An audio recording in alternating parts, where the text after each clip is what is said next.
What if I told you there is a verse in the Quran that, when you really grasp its historical meaning, makes a powerful case for Christianity? It's a promise from Allah Himself that creates a paradox for Islam, one that I think it's unsolvable. The Quran promised that the true followers of Jesus would be made superior to their enemies until the day of judgment. History is crystal clear about which group of Jesus' followers became dominant. It was the one that preached the cross, the very event that the Quran denies. Stick with me, because we are about to explore a theological dilemma that cuts right through the heart of the Islamic claim. Now, this is not an argument about feelings or personal taste. It's a logical, historical challenge that comes from the Quran's own pages. We are going to put a specific Quranic promise to the test, a promise of victory and dominance. By the end of this, we are going to face an unavoidable question. How can a book promise victory to the very people who preach a message it calls blasphemy? We will look at the verse, walk through history, and consider the explanations from Islamic scholars. The conclusion, I believe, is startling. This is a paradox that, once you see it, you can't unseen. Okay, let's start with the foundation of this whole discussion. The promise shows up in a couple of places in the Quran, but we are going to focus on Surah chapter 61, verse 14. It says, "O you who have believed, be supporters of Allah, as when Jesus, the son of Mary, said to the disciples, 'Who are my supporters for Allah?' The disciples said, 'We are supporters of Allah.' And a faction of the children of Israel believed, and a faction disbelieved. So we supported those who believed against their enemy, and they become dominant." Let's break this down. The verse describes a historical scene. Jesus asked his disciples for their help. They pledged their support. After this, the children of Israel split in two camps, one that believed in Jesus and his message, and one that didn't. Then comes the critical statement. So we supported those who believed against their enemy, and they become dominant. A similar promise is in Surah 3, verse 55, where Allah tells Jesus, "O Jesus, indeed I will tell you and raise you to myself and purify you from those who disbelieve, and make those who follow you superior to those who disbelieve until the day of resurrection. Then to me is your return. I will judge between you concerning that in which you used to differ." The language here is incredibly clear. The Arabic word used, Zairin, means to be victorious, uppermost, physically dominant. This isn't some small hidden spiritual victory. It's a promise of a real, tangible rise to power. The believing faction, the true followers of Jesus, were promised divine help to defeat their enemies and become the top group. The promise in Surah 355 extends superiority all the way to the day of resurrection. From an Islamic view, this verse is proof of Allah's power.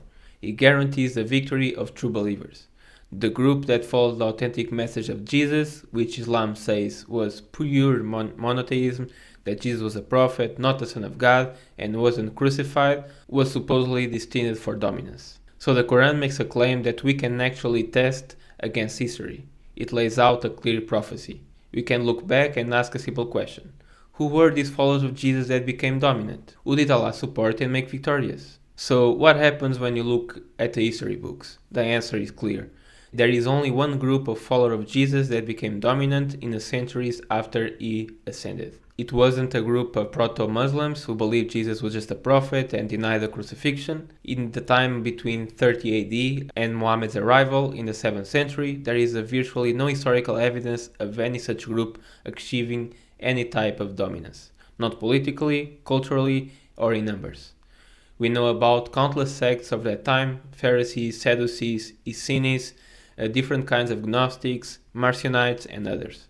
None of them match the description of a dominant group that denied the crucifixion and divinity of Jesus. Groups that held some of these beliefs, like the Ebionites, were marginal, often persecuted, and ultimately vanished from history without ever becoming dominant. So, who did become dominant? History just tells one story. It was the follower of Jesus who preached his deity, his atoning death on the cross, and his resurrection from the dead. That's the group that triumphed. This movement, which started with a few 100 disciples in Jerusalem, exploded across the Roman Empire and far beyond. Despite horrific persecution under emperors like Nero and Diocletian, this message spread like wildfire. As the early church, Father Tertullian famously said, "The blood of the martyrs became the seed of the church." The historical record is clear. By 313 AD, the Edict of Milan granted legal status to Christianity in the Roman Empire. And by 380 AD, with the Edict of Thessalonica, the faith built on a crucified and risen Christ became the official state religion of the most powerful empire in the world. From there, it became a dominant force in the Western civilization and the largest religion on the planet. There is no other candidate, there is no other group. The only followers of Jesus who were made dominant were the Christians who believe in the core truths that the Quran explicitly denies. That Jesus is the Son of God, that he died on the cross for the sins of the world. They were dominant before Muhammad's time, and their influence continues today with millions of followers worldwide. And this is where we hit the core of the problem, the unsolvable paradox of Islam. The promise in Surah 6:2 and 14 leaves a Muslim with only two possible conclusions. Both of them are catastrophic for Islamic theology. Let's lay out the dilemma. Option A. The promise was for a proto-Islamic group of Jesus followers. If you argue that the faction that believed were people who held the Islamic view of Jesus, a prophet who wasn't crucified, then you have a massive historical problem. This group never became dominant. They left no historical footprint of victory or power. For all intents and purposes, they are invisible to history. If that's the case, then the Quran's promise failed. Allah promised to make this group dominant, and it just didn't happen. A failed prophecy in a book that claims to be perfect, eternal, word of God is a fatal flaw. It means the Quran isn't what it claims to be. This option completely undermines the Quran's authority and divine origin. Now, we have option B. The promise was for the historical dominant Christians. This is the only option that actually fits the historical record. The followers of Jesus who became dominant were, without any doubt, the Christians who preached the cross and the divinity of Christ. But if you accept this, the theological fallout is even worse. It would mean that Allah, according to his own promise in his own book, actively supported, promoted, and gave victory to a group that Islam says is committing shirk, the one unforgivable sin of associating partners with God. Think about what that means. It means Allah promised to make the promoters of what Islam calls blasphemy uppermost in the world. For nearly 600 years before Muhammad, Allah was, by his own word, helping Trinitarian Christianity to spread. He was making the people who believe Jesus is the Son of God victorious over their enemies. This flipped the entire narrative of Islam upside down. The Quran claims it's a correction of Christianity's supposed corruption, but this verse would mean Allah himself ensured the dominance of that corrupted message. It creates a God who works against his own primary message of Tawhid, the absolute oneness of God. It makes God an accomplice in establishing the very belief system he supposedly sent Muhammad to correct. There is no third option. Either the prophecy failed to test of history, or the prophecy was fulfilled by empowering the very people the Quran condemns. Now, Muslim apologists have known about this problem for centuries, and they have come up with a few ways to try to solve it. Let's look at the most common objections and see if they work. Objection 1. The dominance was spiritual, not historical. This first argument we'll often hear is that the word Zairin, the word dominant, doesn't mean worldly power, but a spiritual or moral victory. The idea is that the true believers was victorious in their arguments, even if they were small, persecuted group. This interpretation is a classic case of a special pleading. It redefines a clear word to escape what it obviously means. The root of Zairin appears throughout the Quran, and consistently refers to manifest, visible, and tangible dominance. For instance, Surah 9:33 talks about making the religion of truth dominant over all other religions. This clearly isn't just a hidden victory, it's a visible supremacy. And the related verse, Surah 3:55, says the followers will be superior or above the disbelievers until the resurrection day, which strongly suggests an ongoing reality. Now, objection 2. The promise was fulfilled with Muhammad and Islam. Another common argument found even in classical commentaries like Ibn Kathir is that the victory promised to Jesus' true followers was actually fulfilled when Muhammad came and Islam became dominant. In this view, Muslims are the real followers of Jesus, and their military conquests were the fulfillment of this verse. This argument is a textbook example of moving the goalposts. This verse is explicitly about what happened to the followers of Jesus after he spoke to his disciples. It says, "So we supported those who believed against their enemy, and they become dominant." The grammar is in the past tense, describing something that happened to a specific group. the believing faction of Israelites from Jesus' time. To claim this verse is about a completely different people, a different prophet, a different religion that showed up 100 years later is to rip the verse completely out of context. It forces the text to say something it just doesn't say. The promise was made to the disciples and those who believed with them, not the armies of the Umayyad Caliphate. Now, objection 3. The believers were Christians dominant over the Jews. Some apologists like Maududi take a slightly different tack.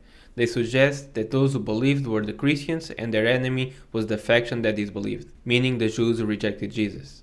So Allah gave Christians dominance over the Jews. While it's true that Christians became dominant while the Jewish nation was scattered, this doesn't solve the core theological problem at all. If the believers in this verse are the Trinitarian cross-believing Christians, then the paradox is still there. This interpretation still leads to a conclusion that Allah took the side of those Islam considers polytheists and made them victorious. It affirms that Allah championed the cause of Trinitarianism against Jewish monotheism. This explanation simply swaps one problem for another without fixing the central issue of Allah supporting what He supposedly condemns. None of these objections can escape the warns of the dilemma. They either deny history, twist the clear meaning of the text, or accidentally confirm the central problem. The paradox remains. So, where does that leave us? We are left with a stark and powerful reality. The Quran, in its own words, makes a historical promise that the true followers of Jesus would be made dominant. History answers with a single clear voice. The only followers of Jesus who achieved the promised dominance were the Christians who worshipped Him as the Son of God and preached His death and resurrection. This presents every thinking Muslim with an impossible choice. Was the Quran's promise a failure, leaving historical error in its sacred pages?